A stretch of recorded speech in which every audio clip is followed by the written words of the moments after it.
Bonsoir à tous. On est toujours sur la chaîne Apprendre le dire facilement par Noura.IETF. Dans cette nouvelle vidéo, on va encore essayer de revenir sur une notion qu'on a déjà vue précédemment, c'est-à-dire l'harmonie vocalique. Mais cette fois-ci, on va essayer d'aborder sous un autre angle.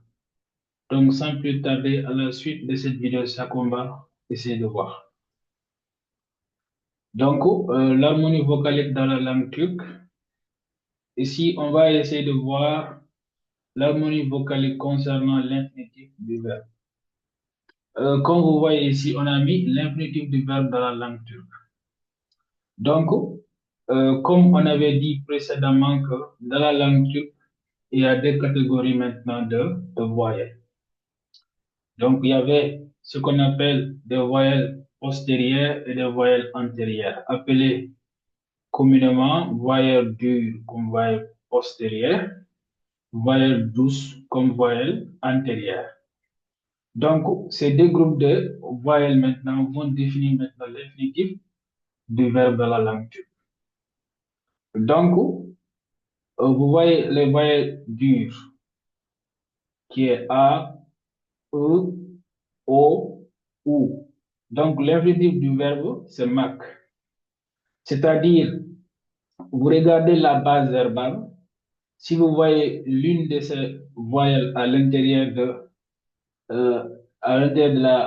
de la base verbale ou bien la dernière syllabe du verbe, donc vous allez l'infinitif, vous allez mettre mak.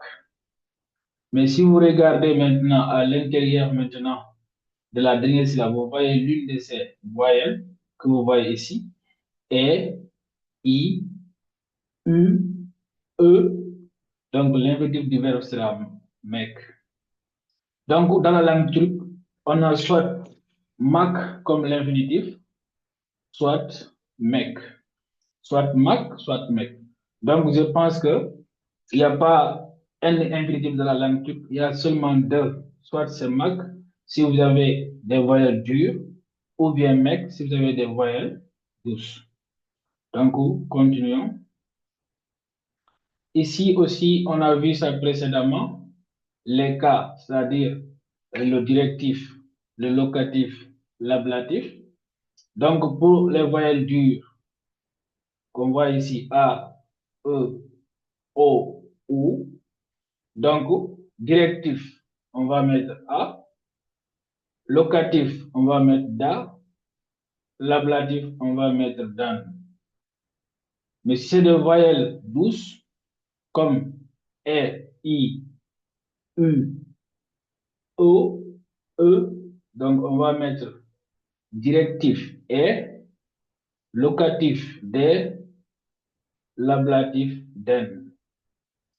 Donc, c'est ça pour c'est tout, c'est ça que vous devez comprendre. C'est tout pour cette vidéo. Si vous avez appris quelque chose, n'oubliez pas de vous abonner, de liker et de partager. Je vous remercie.